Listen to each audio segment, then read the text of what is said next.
안녕하세요. 오늘 미중 주식, 그 미장이라고 하죠.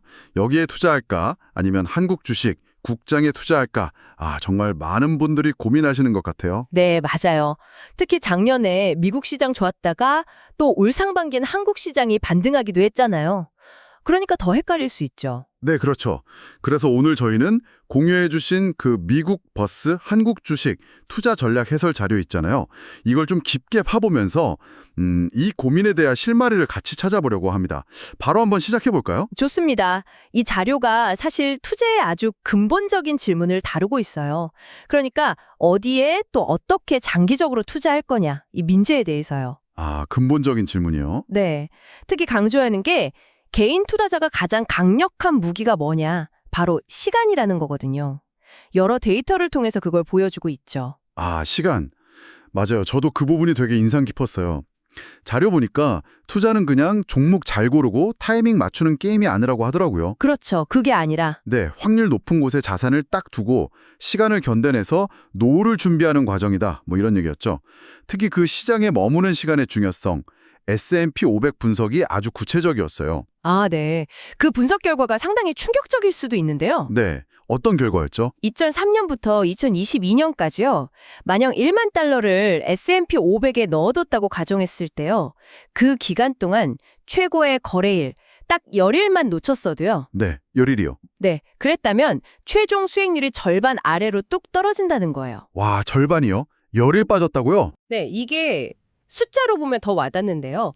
최고의 10일을 그대로 투자했다면 한 6만 5천 달러 가까이 됐을 돈이 그걸 놓쳤다면 3만 달러도 안 되는 거죠. 2만 9,700달러 정도로 줄어든다는 계산입니다. 이야, 엄청난 차이네요. 근데 이게 다가 아니에요. 만약에 최고의 60일을 놓쳤다. 그러면 원금 손실까지 발생해요. 4,200달러 정도밖에 안 남게 되는 거죠. 60일 놓치면 원금도 까먹는군요. 그렇죠. 그러니까 시장 타이밍 맞추려고 사고팔고 하는 게 장기적인 복리 효과를 얼마나 크게 깎아먹는지 이걸 보면 명확해지는 거죠. 정말 무섭네요. 타이밍 맞추려다가 오히려 네. 그리고 재밌는 건 자료 분석을 보면 그 최고의 날들 있잖아요. 이게 종종 최악의 날들 바로 뒤에 온다는 거예요. 정말요? 폭락 뒤에 급등이 온다. 네, 그런 경향이 있다는 거죠. 그러니까 하락장 무서워서 피하려다가 오히려 결정적인 상승 기회를 놓칠 위험이 크다는 겁니다. 뭐 잦은 매매에 따르는 거래 비용이나 세금, 심리적인 스트레스는 덤이고요. 그렇군요. 그럼 결국 시간이 중요하고 시장에 쭉 머무르는 게 핵심이다. 이렇게 이해하면 될까요? 네, 자료의 핵심 메시지 중 하나가 바로 그거죠. 자, 그렇다면 그 중요한 시간을 어디서 보내느냐, 즉 어느 시장에 머무르느냐가 중요해지겠네요. 미국 시장과 한국 시장, 자료에서는 어떻게 비교하고 있나요? 미국 시장의 강점은 뭐라고 분석하던가요? 네, 미국 시장, 특히 S&P 500 기준으로 보면요. 1920년 이후로 연평균 수익률이 약 10.5% 정도에 달한다고 분석해요. 장기 성과가 아주 좋았다는 거죠. 10.5%요? 와. 네. 그리고 뭐 애플이나 마이크로소프트 같은 혁신적인 기업들이 계속 성장을 이끌고 있고요.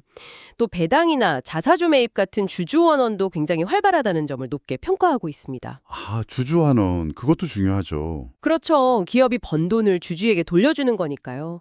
그리고 또 하나는 장기 보유할수록 변동성이 점차 줄어들면서 수익의 안정성이 높아지는 경향. 이것도 미국 시장의 장점으로 꼽고 있어요. 혁신, 성장, 주주 친화, 안정성. 뭐 다 갖췄다는 분석이네요. 그럼 반대로 한국 시장, 코스피는 어떻게 평가하고 있나요? 좀 비교가 될 것 같은데요. 네, 한국 시장 같은 경우는 최근 한 40년 정도를 봤을 때 연평균 수익률이 약 4에서 5% 수준으로 분석하고 있어요. 물론 특정 기간, 예를 들어 2002년부터 2022년까지는 6% 중반대로 더 높기도 했지만요.